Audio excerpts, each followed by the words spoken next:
चलिए ध्यान दीजिएगा, मोबाइल सब बंद कीजिए। देखिए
एक मिनट।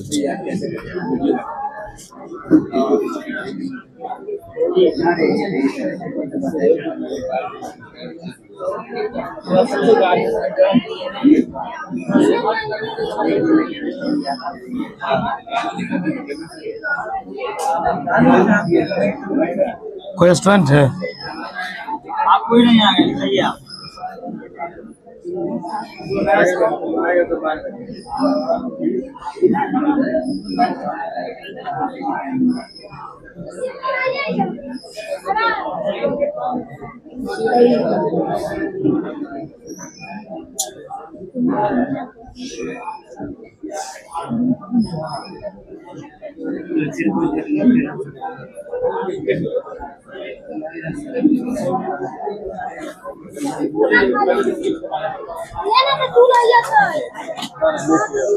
पीछे जाओ ना रे, पीछे खाली है, जाओ ना। छाप लिए हो? ये लिख लिए? समझाए नहीं है क्योंकि पीछे टॉपिक का ही बात है, वैसे 2-1 मिनट लगेगा, बता देते हैं। आइए ध्यान दीजिएगा। नहीं तो बोले कहा गया पावर फैक्टर का मैक्सिमम मान 1 होता है, मिनिमम मान 0 होता है। और 3 प्रकार का मैंने सर्किट रीड किया था, सब में फेज एंगल अलग अलग आया था, कहीं पर 0, कहीं पर 90, कहीं पर -90।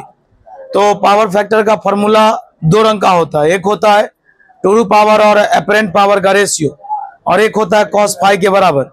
तो एक बार मैंने 0 पुट किया, एक बार मैंने 90, एक बार मैंने -90। तो cos 0 का मान 1 होता है, 90 में 0 होता है और -90 में भी 0 होता है। तो मैंने देखा कि पावर फैक्टर का मैक्सिमम मान 1 होता है और मिनिमम 0। मैक्सिमम होता है रेसिस्टिव सर्किट के लिए, बहुत वीवीएल है, कई बार पूछ चुका है, और मिनिमम होता है इंडक्टिव और कैपेसिटिव के लिए। कोई दिक्कत? चलिए शांति से पहले टॉपिक सब देखते चलिए। छोटा छोटा टॉपिक है। टॉपिक का नाम है क्वालिटी फैक्टर। क्वालिटी फैक्टर, इसे लोग शॉर्ट में क्यू फैक्टर भी बोलता है। लोग पूछेगा ये क्या होता है, सुनिए। तो कहा गया, शांति से पहले समझिए ना, कहा गया रिएक्टेंस और रेजिस्टेंस। रिएक्टेंस को लोग X से दिखाता है, रेजिस्टेंस को लोग R से दिखाता है। रिएक्टेंस और रेजिस्टेंस का जो अनुपात होता है, रिएक्टेंस और रेजिस्टेंस का जो रेशियो होता है, लोग उसी को क्वालिटी फैक्टर बोलता है। याद रहेगा, रिएक्टेंस और रेजिस्टेंस के अनुपात को लोग क्या बोलता है? लिखेंगे यहां पर द रेशियो ऑफ, शांति से देखिए, the ratio of reactance and resistance, the ratio of reactance and resistance is called, कहलाता है, बोलिए क्या कहलाएगा? Quality factor. लिखेंगे हियर, यहां क्वालिटी फैक्टर बराबर फॉर्मूला होता है रिएक्टेंस बाय रेजिस्टेंस। हल्ला नहीं कीजिए, शांति से देखिए। इंप्लाइज दैट क्वालिटी फैक्टर बराबर रिएक्टेंस को X से, रेजिस्टेंस को, आप बताइए, ऊपर भी प्रतिरोध है, नीचे भी, दोनों तो रेजिस्टेंस से है, इसका मतलब यह यूनिटलेस और शांति से सुनिएगा, छापिए नहीं, धड़फड़ाना नहीं है। हाँ एक्चुअली अब देखिए जो बातें हैं ये कल का बात था, आसान बात था, इसलिए बिना समझाए लिख दी। ये बात नया है, इसको समझिए। इसमें जो टर्म मौजूद है वो आप जानते हैं, तो जरा बताइएगा आयुष सिंह रिएक्टेंस क्या होता है? बोलिए, आप बताइए रिएक्टेंस क्या होता है? पढ़ाए हुए है ना, बोलिए रिएक्टेंस क्या है?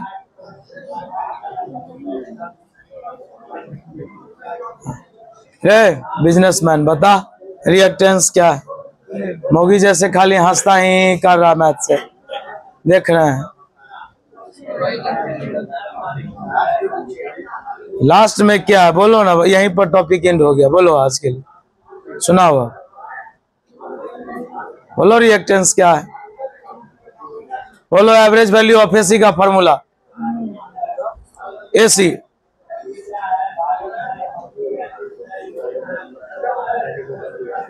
रसगुल्ला याद किया हुआ, मतलब 2 मिनट लगा नहीं कि हम क्लास से बाहर गए, सबको देखे आधा क्लास से खाली हो गया।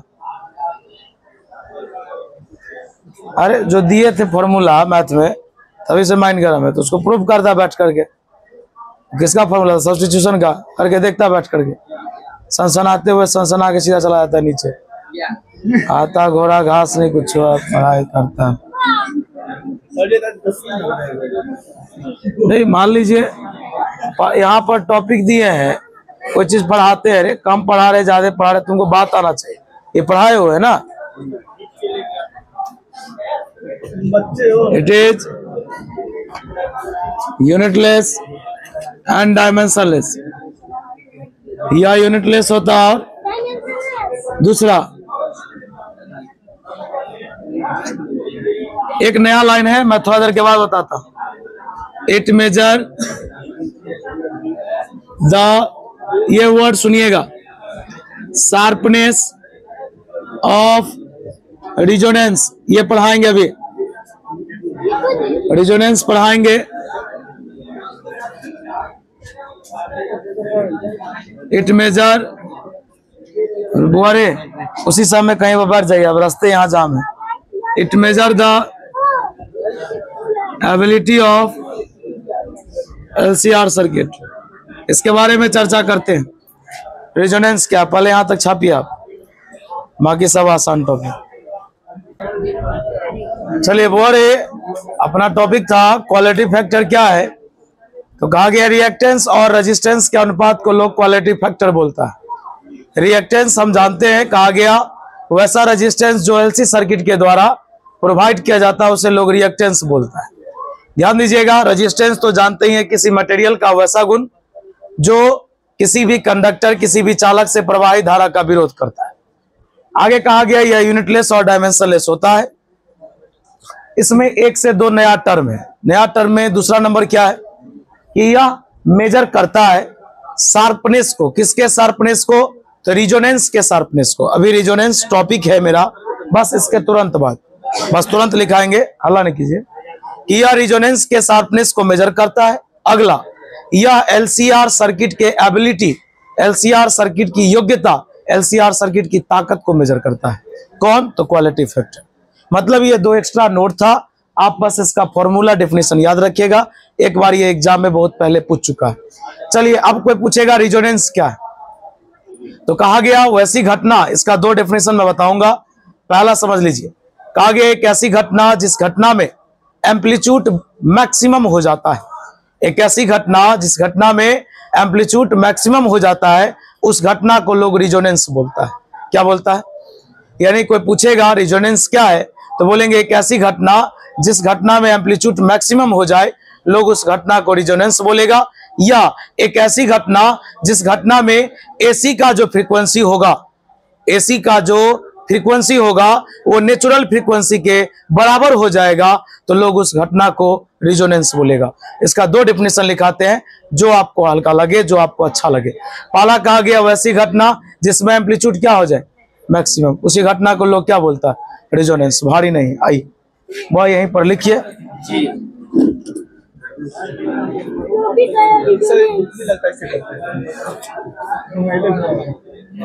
समझिए पहले, the phenomena in which, the घटना जिसमें एम्पलीट्यूड बिकम्स मैक्सिमम। एम्पलीट्यूड बताते हैं, ये होता है एम्पलीट्यूड, ये कितना उठता है, एक तरंग मैक्सिमम कितना ऊपर जाता है, वही क्या कहलाता है।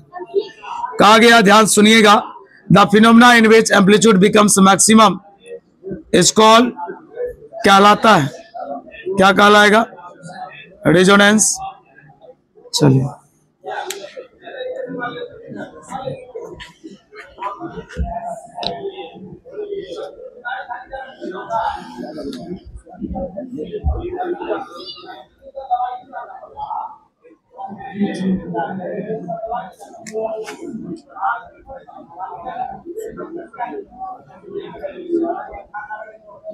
the phenomena in which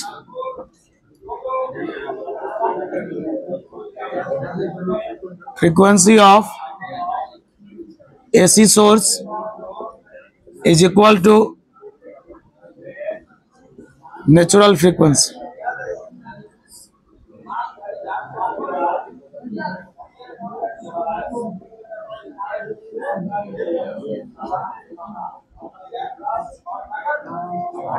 here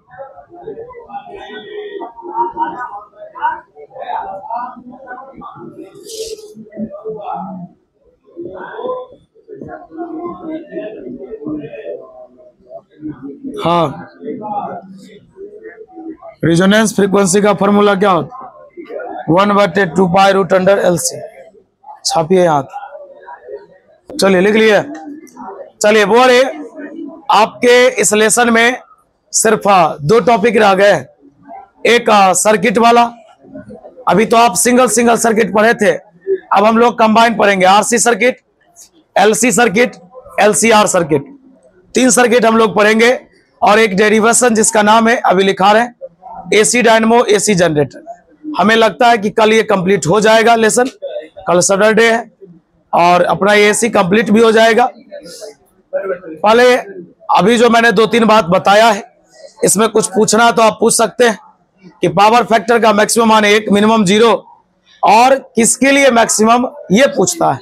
हाँ, रजिस्टर वाले के लिए मैक्सिमम और कैपेसिटर इंडक्टर वाले के लिए मिनिमम। कितना, तो 0, मैक्सिमम कितना, तो 1, किस एंगल पर, तो 0 डिग्री पर, और 90 और -90 पर, इतना याद रहेगा।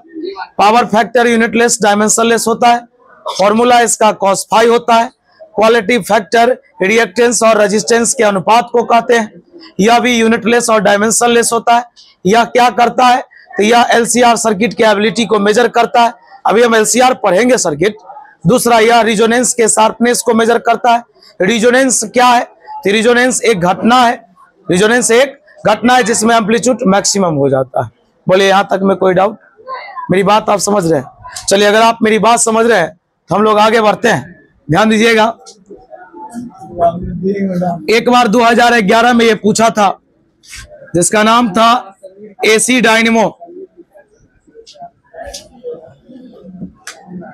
AC डायनेमो या AC जनरेटर।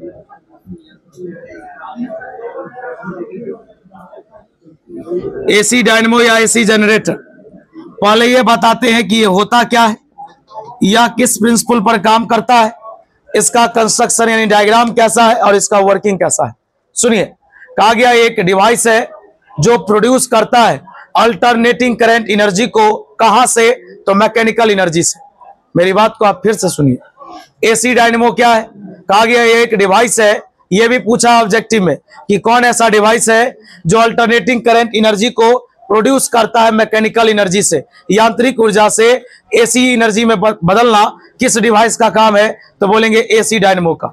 यह किस पर काम करता है, तो बोलेंगे EMI पर काम करता है, यानी इलेक्ट्रोमैग्नेटिक इंडक्शन पर काम करता है। मेरी बात समझ रहे हैं आप। कोई पूछेगा ये किस पर काम करता है, तो बोलेंगे इलेक्ट्रोमैग्नेटिक इंडक्शन पर। बहुत देर से गपशप दे रहा है, अरे बाप अपने आप हंसै छे, लगल उगल हो की बता, इतना देर से सब तुमको लगा लेसन खत्म होने वाला है, सब पूछा हुआ क्वेश्चन है। रिजोनेंस, क्वालिटी फैक्टर, ये सब 2 मार्क्स का हुआ। ये 2011 में 5 नंबर का हुआ। इसके बाद सर्किट जो है 2 मार्क्स का होगा। सब इंपोर्टेंट चलता है, कभी क्लास में मजाक नहीं चलता है, क्योंकि तुम उस जनरेशन में एग्जाम दे रहे हो जो तुम्हारा जनरेशन बहुत लेट हो चुका है। ये एनसीईआरटी आज से नहीं, 15-16 साल से, मेरी बात समझ रहा। यही अगर तुम्हारे जनरेशन में नया लॉन्च होता तो फिर तुम्हारे लिए इतना सब VVI नहीं होता। आज तुम्हारे लिए दुगुना क्वेश्चन का है ना पैटर्न, यही अगर अगले साल बदल जाए तो तुम्हारा गेस बदल जाएगा। तुम सोचते हो ना कि 200 क्वेश्चन दे देंगे उससे फंस जाएगा, यही अगर कहेगा 50 क्वेश्चन दिए 50 बनाओ तो फिर सबका गेस गड़बड़ाएगा कि नहीं गड़बड़ाएगा। वही है, ये एनसीईआरटी आज से नहीं 15-20 साल से। ये एनसीईआरटी में थोड़ा सा सुधार हुआ है कि कुछ टॉपिक को हटा दिया गया, जैसे आप मैथ में, फिजिक्स में तरह तरह का चीज देखे होंगे। अभी एनसीईआरटी वही है जो आज से 15 साल पहले थी। कहने का मतलब कि जो क्वेश्चन पैटर्न पहले था, जो क्वेश्चन पहले पूछा करता था, उसी तरह का क्वेश्चन अभी भी पूछता है, बट अभी सुविधा ज्यादा दे दिया है कि क्वेश्चन दुगुना रहता है। बात समझे? इसलिए आपके लिए सब VVI है। आइए, बाकी अब आपका काम है। अभी रिएक्टेंस पूछे तो मुंह खोल दिया सीधा, वैसे नहीं कीजिए, वरना प्रेम से मारने से गर्मी में कुछ होता है। एक बार मारो जांच किया,